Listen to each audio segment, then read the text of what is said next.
기독교 안에서 중요한 신앙생활이 있다면 무엇입니까? 말씀을 읽고 듣는 것, 그리고 기도하는 생활입니다. 기독교에서 하나님을 만나는 통로를 얘기하라고 한다면 지금 앞에서 말씀드린 것처럼 말씀과 기도밖에 없습니다. 우리가 하나님을 만나야겠다라고 생각한다면 말씀과 기도하시면 돼요. 여러분은 우리에게 말씀의 영향력이 얼마나 크게 받는지, 또 그 말씀의 영향력이 얼마나 되는지 혹시 아십니까? 2월은 말씀의 삶을 재건하는 달입니다. 다시 말하면 말씀으로 돌아가는 삶을 얘기합니다. 여러분, 말씀대로 돌아간다, 말씀의 삶을 살아간다, 이게 무슨 말일까요? 하나님께서 우리에게 주신 말씀, 이거는 로고스입니다. 그죠? 로고스라고 표현합니다. 텍스트, 로고스. 이 말씀을 우리가 읽고 묵상하면 이 말씀이 내 삶에 찾아와서 감동을 주시고 음성을 주십니다. 우리는 흔히 그걸 레마라고 얘기를 합니다. 우리는 그 레마의 말씀, 감동의 말씀을 듣고 하루하루를 살아가는 겁니다. 그게 말씀으로 돌아가는 삶입니다. 그렇다면 레마의 말씀이란 무엇일까? 조금 더 설명을 드려보면, 예를 들면 우리 동네에 큰 저수지가 있습니다. 그 저수지가 얼마나 깊고 얼마나 넓은지 그 저수지 통해서 그 주변의 모든 마을들이 이 저수지 물로 식수를 쓰는 겁니다. 자, 그러면 로고스 말씀은 무엇입니까? 저수지가 되는 거고, 레마의 말씀은 우리가 지금 먹고 있는 식수가 되는 겁니다. 로고스 말씀은 객관적이고 기록된 보편적인 말씀이라고 한다면 레마는 주관적이고 선포된 말씀이죠. 또 로고스는 언제나 그 자리에 있는 말씀이고 레마는 지금 나를 살리는 말씀이 되는 거죠. 로고스는 하나님의 계획과 진리 그 자체이고 레마는 특정 상황에서 나에게 꽂힌 하나님의 음성, 하나님의 말씀이라고 표현할 수 있죠. 그래서 레마는 지금 바로 이 순간 특정 인물에게 들려지는 어떤 구체적인 메시지를 말하기도 합니다.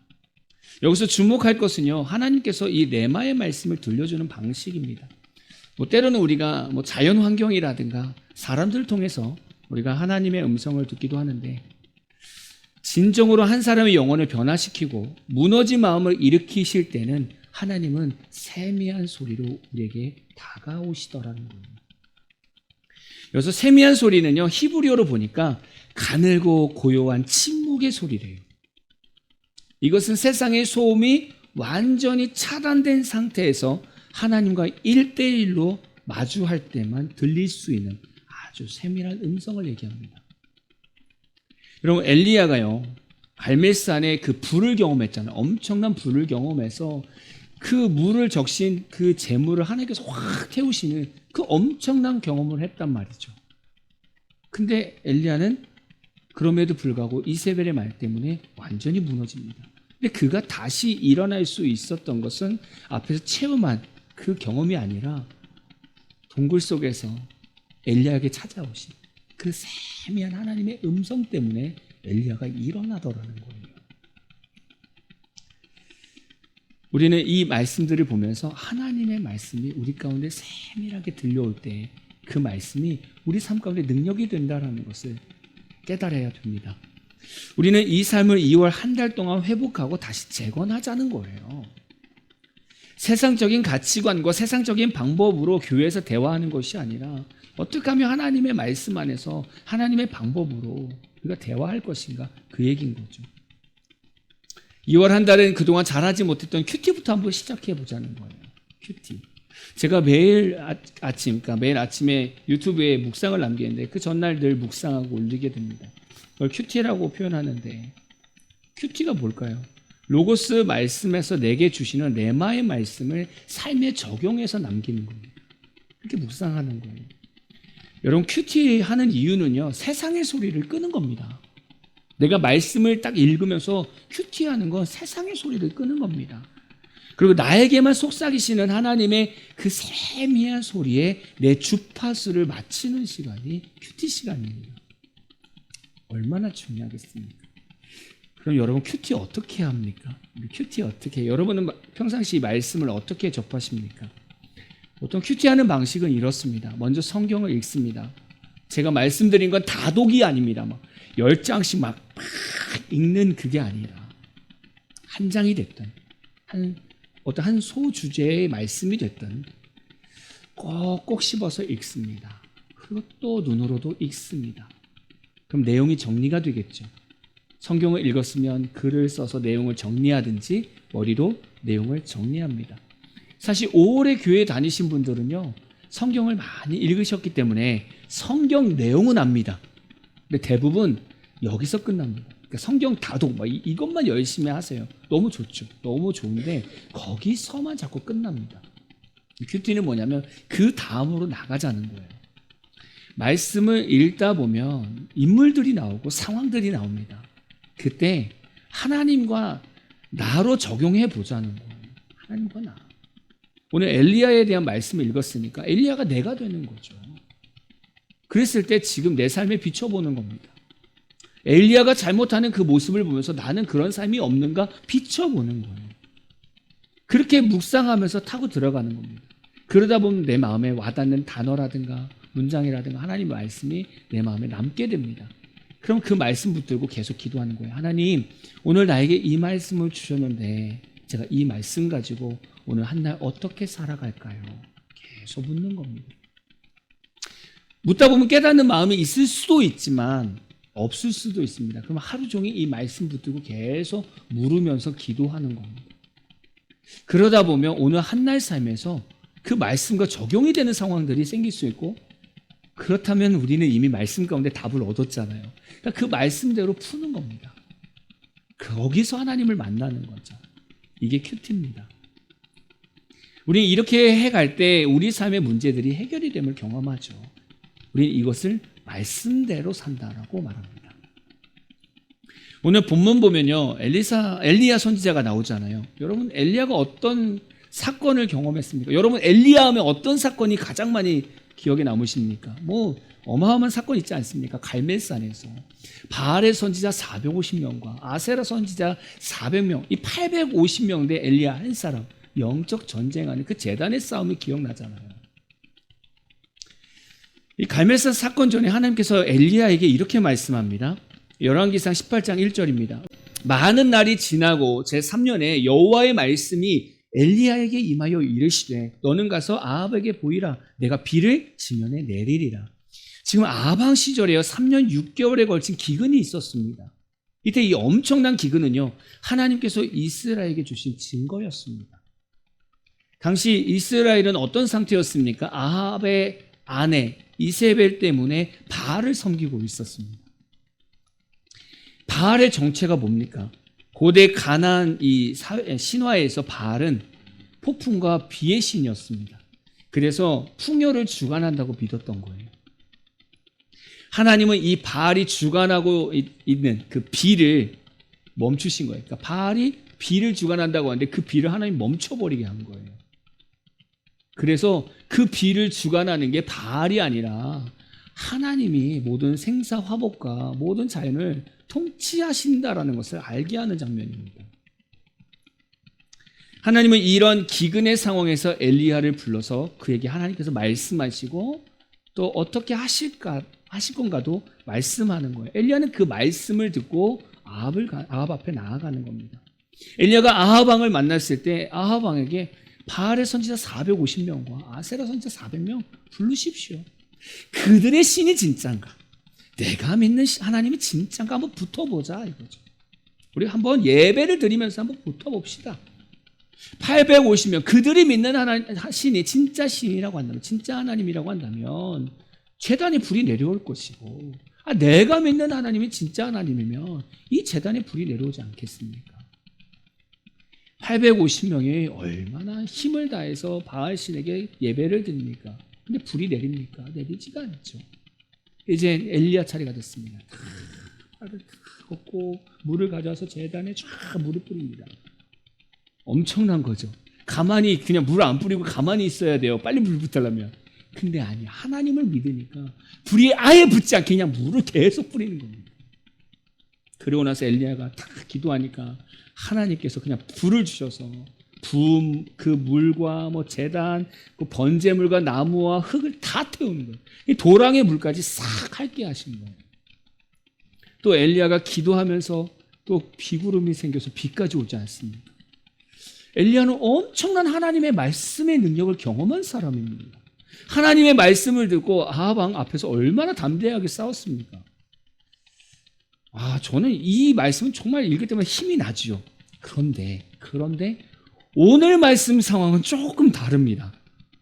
네, 오늘 말씀은 이 분위기가 아니에요. 지금 열왕기상 19장 1절 2절 볼까요? 우리 같이 읽어보겠습니다. 시작. 아합이 엘리야가 행한 모든 일과 그가 어떻게 모든 선지자를 칼로 죽였는지를 이세벨에게 말하니 이세벨이 사신을 엘리야에게 보내어 이르되 내가 내일 이맘때에는 반드시 네 생명을 저 사람들 중 한 사람의 생명과 같게 하리라.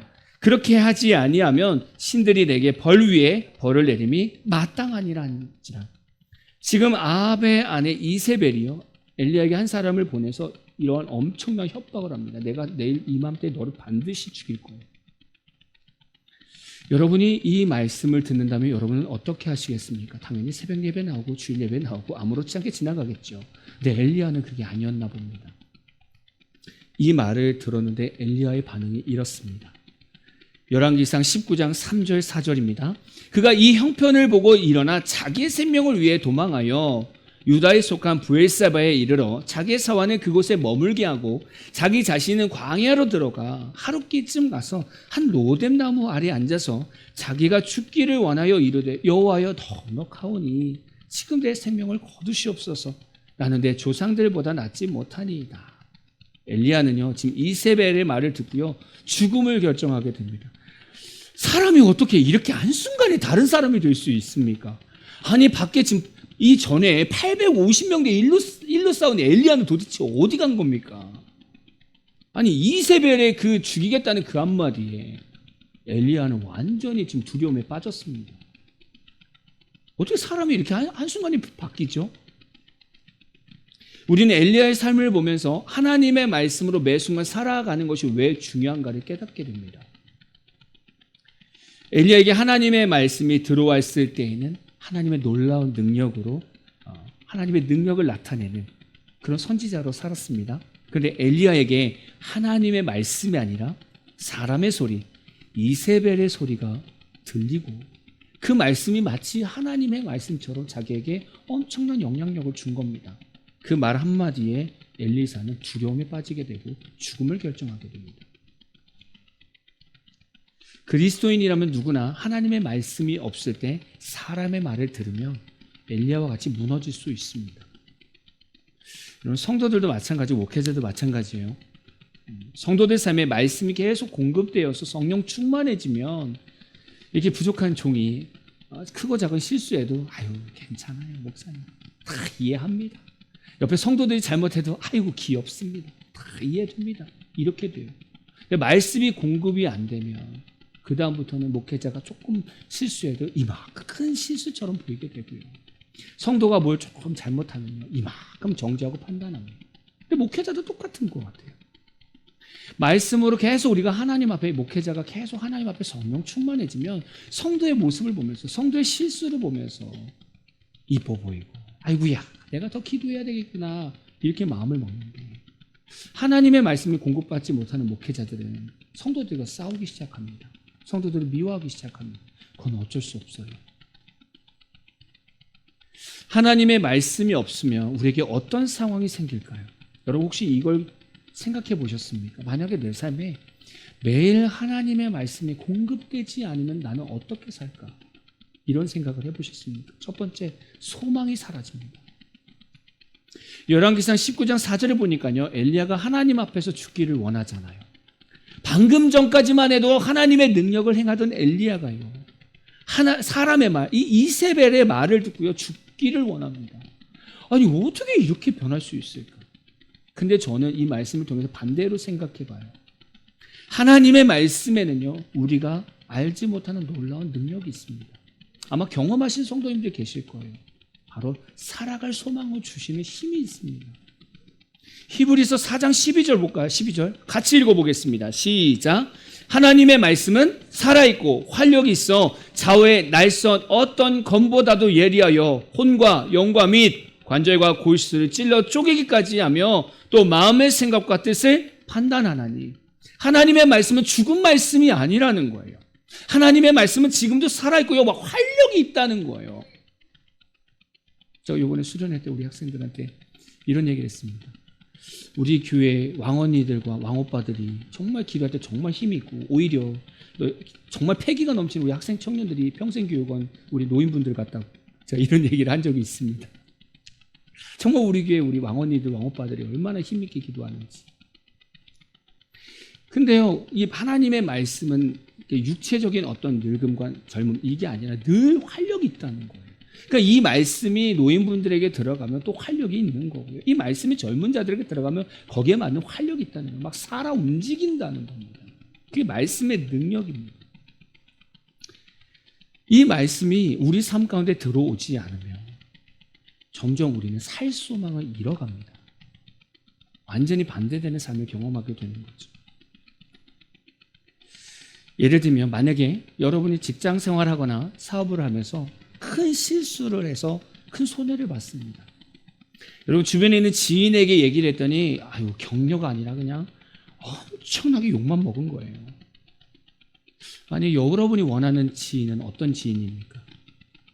이런 걸 거예요. 괜찮아. 얼마나 속상했어. 네가 제일 힘들지. 그 상황을 하나님이 다 보셨을 거야. 다 보셨을 거야. 그러니까 우리 하나님께 기도해보자. 하나님께서 가장 선한 길로 인도하실 거예요. 여러분 이 말씀 듣는다고 생각해 보세요. 힘 생기지 않겠습니까? 근데 그게 하나님의 말씀이 그런 역할을 한다는 거예요. 하나님의 말씀이 우리 삶에 계속 공급이 되면 그 말씀은 우리 삶을 비추셔서 우리의 죄를 발견하게 하시고 삶을 분별시켜 주시더라는 거예요. 말씀이 계속 공급이 되면 그 말씀은 우리 삶에 들어와서 우리의 생각과 마음을 분별하게 해주셔서 우리를 무너지게 하는 일을 분별하게 해주셔서 거기서 우리의 생각을 붙들어 주시더라는 거예요. 무너지지 마. 이 환경 보면서 무너지지 마. 우리가 보면서 속상하게 될 그 일을 보면서 하나님은 우리에게 말씀을 주셔서 속상하게 만들지 않고 오히려 위로를 주시는 거예요. 속상해하지 마. 내가 다 갚아줄게.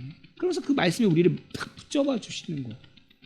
또 우리가 막 절망 가운데 빠질 만한 상황이 벌어질 때 말씀이 공급되면 하나님 뭐라고 하시냐면 절망하지 마. 야, 세상 사람들은 다 저렇게 가도 너는 그렇게 안 가. 왜냐하면 내가 붙들어 줄 거니까. 근데 그 힘을 어디서 얻냐면 말씀을 통해서 얻는 거예요.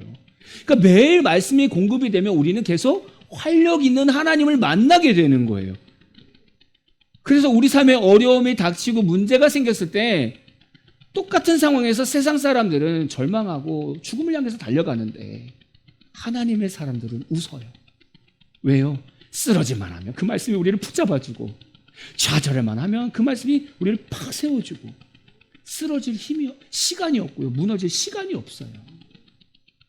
그게 하나님의 능력이고 살아있다라는 증거입니다. 그래서 말씀이 늘 우리 삶 가운데 공급이 되어야 돼요. 이번에 저희 학생 청년들과 수련회 하면서 어느 한 곳을 방문했습니다. 거기서 한 여자 목사님을 만나 뵙고요. 거기서 그 여자 목사님께서 여러 가지 성경 신물에 대해서 이렇게 설명해 주셨습니다. 그런데 그 설명을 하는 동안 아주 잠깐 본인의 삶을 이렇게 간증을 해 주시더라고요. 정말 아주 잠깐이었습니다. 근데 그 내용이 뭐였냐면 자기 자녀가 있었는데 자녀가 초등학교 때 학교에서 이제 소풍으로 한라산에 갔는데 한라산에 갔다 와서 애가 막 다리가 부들부들 떨리고 몸도 떨리고 엄마 너무 힘들다고 해서 병원에 데려갔대요. 링거를 맞았는데 그냥 그 자리에서 천국에 간 거예요.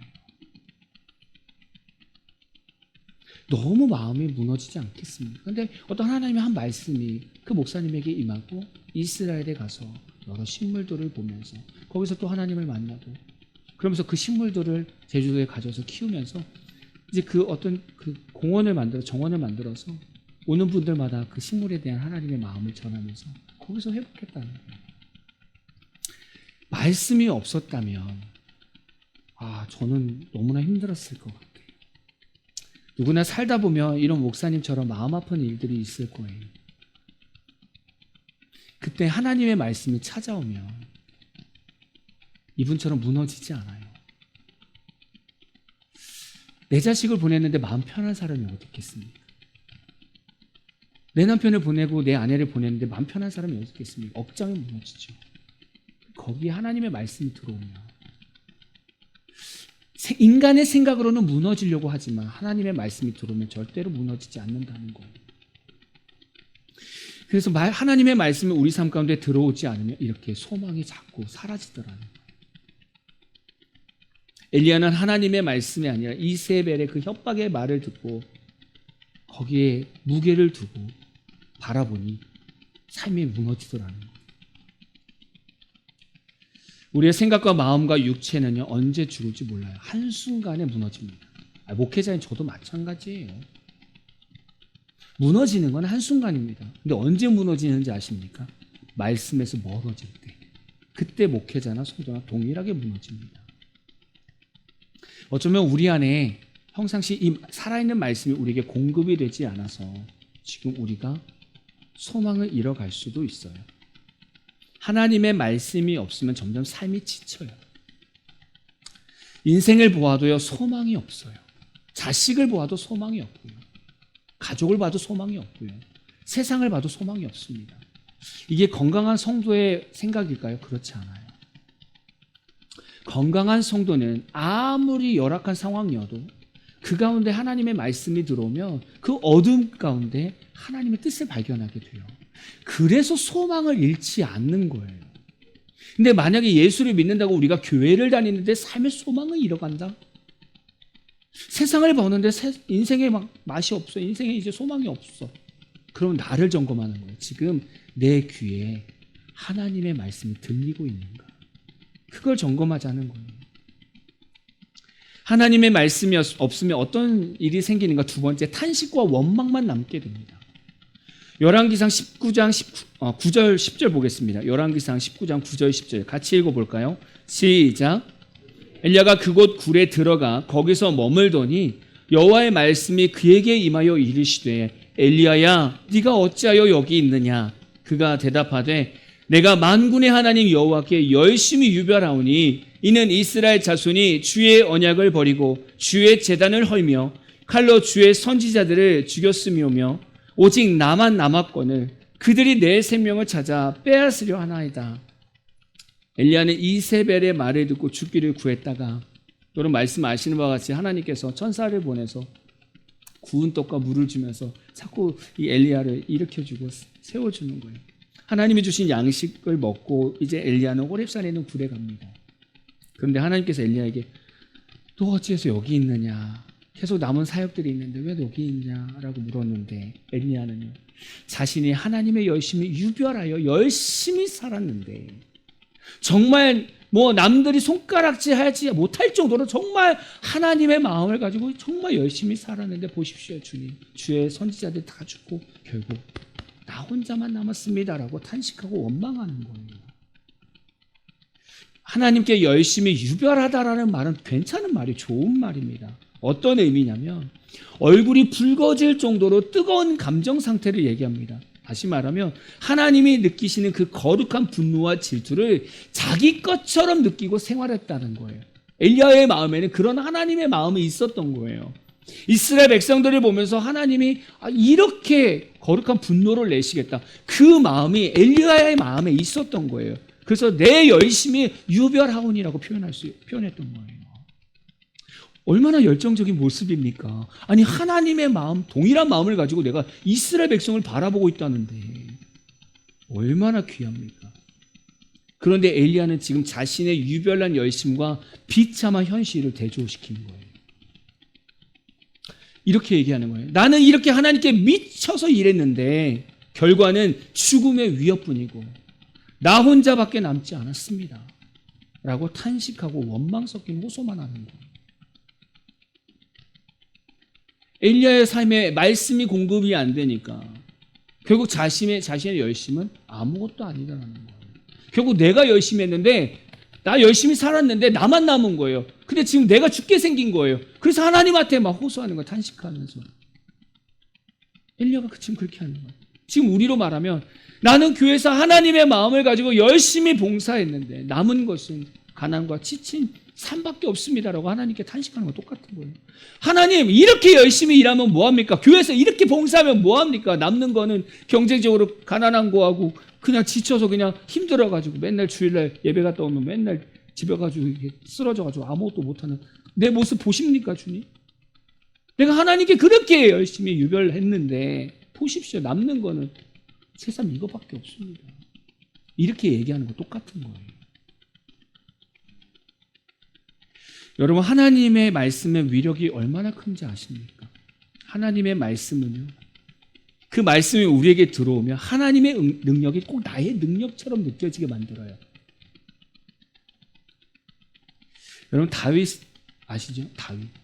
다윗은 살아계신 하나님을 늘 만났던 사람입니다. 여러분, 골리앗을 봤을 때 골리앗과 싸우고자 하는 마음을 가졌고요. 싸웠을 때도 능히 이겼습니다. 여러분, 주변에 있는 사람들이 그 상황을 봤을 때 뭐라고 할까요? 와, 다윗이 이겼다. 다윗의 능력처럼 볼 수도 있어요. 근데 다윗은 하나님의 능력으로 이겼어요. 우리가 하나님 말씀 안에 들어가면 하나님의 능력이 나의 능력이 돼요. 우리는 그런 놀라운 경험을 하게 됩니다. 여러분, 우리 안에 믿음과 열정이 어떻게 생겨요? 여러분, 여러분 삶의 믿음과 열정이 어떻게 생기지요? 아주 큐티랑 똑같습니다. 하나님의 말씀이 우리에게 들려지면 돼요. 계속 말씀이 들어오면 됩니다. 공급되면 돼요. 매일 큐티하고 예배 나와서 말씀 듣고 계속 말씀이 공급되면 우리 안에 계신 성령께서 그 말씀을 우리 마음밭에 심어버립니다. 마음밭에 심어서 그 말씀을 키우십니다. 그리고 그 말씀을 통해서 우리에게 예수 그리스도의 영적 승리를 깨닫게 하십니다. 믿게 하는 거예요. 야, 이긴 전쟁이야. 걱정하지 마. 우린 그때 믿음과 열정이 생깁니다. 그리고 나서 하나님 말씀을 듣고 순종하며 나갑니다. 그러면 그때 하나님께서 일하시는 거예요. 그리고 우리는 마치 그 하나님의 능력으로 우리가 살아내는 것처럼 느껴져요. 근데 저도 경험했어요. 어떤 하나님의 말씀이 임했고 감동을 주고 저는 그냥 순종만 한 거예요. 가자. 근데 늘 우리 하나님은 늘 편한 대로 안 가세요. 아니, 편한 길 놔두고 왜 맨날 돌아가시는지 모르겠어요. 그럼 따라가잖아요. 그러면 늘 어려웠고 힘든 길이 많아요. 근데 그러면 그 다음에 하나님이 짜잔 놀랬지 이런 푸른 초장이 있었다라고 꼭 놀래키세요. 그래서 맨날 우왕천심원을 먹고 살아요. 그런데 그때 하나님 어떻게 이런 귀한 곳을 또 귀한 은혜를 저에게 주십니까? 이렇게 기도하면 하나님 뭐라고 하시는지 아십니까? 내 말에 순종해서 고마워 라고 말씀하세요. 아니, 우리 힘으로 산 거 있습니까? 아니, 하나님께서 말씀하시고 순종할 믿음도 주시고 그냥 우리는 네 하고 따라간 것 뿐인데 따라갔더니 결국 하나님 또 하시는 말씀이 순종해줘서 고마워 이렇게 말씀하시는 거 너무 부끄럽죠. 우리 성도는 그렇게 사는 존재예요. 근데 하나님의 말씀이 없으면 어떻게 바뀌냐면 하나님이 하셨습니다라는 말이 사라지고 내가 했는데 라는 말이 자꾸 나와요. 내가 했는데. 뭐 교회 안에서 늘 그런 일들이 많잖아요. 뭐 어느 날 한 성도가 와서 상담합니다. 그러면서 그 상담 내용을 가만히 들어보면 이런 거예요. 목사님, 서운합니다. 얼마 전부터 목사님과 대화하는데 목사님 말씀이 좀 뜨뜨미지근한 것 같아요. 안 따뜻한 것 같아요. 좀 데펴주세요. 목사님, 제가 열심히 봉사하는데 성도들이 저한테 격려도 안 하고요. 칭찬도 안 하고요. 거들떠보지도 않아요. 너무 서운합니다. 이렇게 얘기해요. 너무나 있을 수 있는 일이죠. 근데 왜 그렇게 바뀌었을까요? 이분은 예배 시간에 설교 시간에 맨날 잡니다. 그리고 가서 열심히 봉사만 합니다. 그랬더니 영적 갈증이 온 거예요. 이 일을 감당할 힘을 얻지 못했던 거예요. 그러니까 그동안 하나님의 힘으로 했던 이 봉사가 말씀이 빠지고 나니까 내가 한 것처럼 보인 거예요. 그러니까 다 서운한 거예요. 제가요, 이 교회에 올라올 때마다 제가 면목이 없습니다. 한 게 없어서. 이 교회 리모델링을 했잖아요. 하나님이 다 하셨어요. 그래서 면목이 없습니다. 만약에 제가 여기서 하나님 제가 했습니다 이렇게 말할 수 있겠습니까? 저는 못 말해요. 여러분 말씀할 수 있겠습니까? 못 말해요. 하나님이 그렇게 만들어 놓으셨어요. 그렇게 상황을 만들어 놨어요. 그런데도요 우리 안에 말씀이 사라지잖아요. 그러면 자꾸 내가 했습니다라고 얘기를 해버려요. 내가 열심히 살았는데 왜 삶이 이 모양입니까? 라고 하나님께 따진다는 얘기예요. 자꾸 탄식하고 원망하는 거예요. 혹시 여러분 삶에 자꾸 환경을 보면서 자꾸 탄식이 나고 원망이 나오시면 지금 여러분 삶에 말씀이 공급이 되고 있는가 먼저 점검하셔야 돼요. 왜냐하면 하나님의 말씀이 공급되면 내가 살아가고 있는 게 내가 사는 것이 아니라 하나님이 산다라는 것을 경험하거든요. 그래서 이 말을 절대 못해요. 내가 있는데, 내가 지금 교회에서 열심히 사는데, 열심히 하는데 왜 내 삶에 이렇습니까? 라는 이 말을 못한다고요. 지금까지 신앙생활 하시면서 여러분 삶은 어떠셨습니까? 저는 오늘 말씀을 묵상하면서 쭉 한 주간 묵상하고 또 우리에게 행하신 일들을 또 생각하면서 내 삶 가운데 말씀이 계속 공급이 되고 있는가를 다시 한번 좀 생각해 보게 됐어요. 여러분 한 주간 동안 여러분 삶에 말씀이 계속 공급이 되었습니까? 그렇다고 한다면 여러분 삶에 소망이 있을 것이고 여러분 삶에 탄식이 아니라 늘 감사만 있을 겁니다. 여러분 하나님이 얼마나 따뜻한 분인지 몰라요. 엘리야가 그렇게 사역하고 지쳐서 나 죽여주십시오. 죽여주십시오. 이렇게 얘기하는데 하나님이 이놈의 자식아 빨리 일어나라. 혼내는 게 아니라 힘들었지. 그래서 일어나봐. 머리에 숯불로 구운 떡과 물이 있어. 하나님이 이렇게 먼저 우리에게 다가오세요. 여러분 혹시 여러분 삶에 말씀과 멀어져서 어떻게 큐티하지? 어떻게 말씀 읽지? 답답하시면 오늘 기도하면서 하나님 제가 말씀으로 돌아가겠습니다 라고 고백하면 이미 여러분 머리에 영적인 숯불에 구운 떡이 있고요. 영생의 생명수가 여러분 머리 위에 있습니다. 그게 우리 하나님이에요. 여러분 한 주간 살아가시면서 오늘 이 말씀 꼭 기억했으면 좋겠습니다. 하나님의 말씀이 없으면 소망이 사라지고 탄식이 있지만 하나님의 말씀이 공급되면 절망 가운데서 내 삶에 계속 소망이 생기고 감사가 일어난다는 거. 오늘 이 시간 우리가 찬양하고 기도할 때 우리의 삶을 돌아보며 말씀으로 돌아가길 결단한 저와 여러분에게 진심으로 축복합니다. 네, 앞에서 찬양했던 찬양입니다. 나는 이렇습니다. 저는 여러분들의 상황을 다 알 수 없습니다. 근데 하나님은 다 아시겠죠. 우리가 오늘 이 찬양하고 기도할 때 하나님 저는 이런 삶을 지금 일어나야 됩니다. 하나님 저는 이런 삶에서 저는 일어나야 됩니다. 하나님 오늘 말씀 듣고 다시 하나님께 가고 싶습니다. 저에게 소망을 주십시오. 하나님 원망과 탄식이 아니라 감사의 마음을 갖기를 소망합니다라고 기도하는 저 여러분 됐으면 좋겠습니다.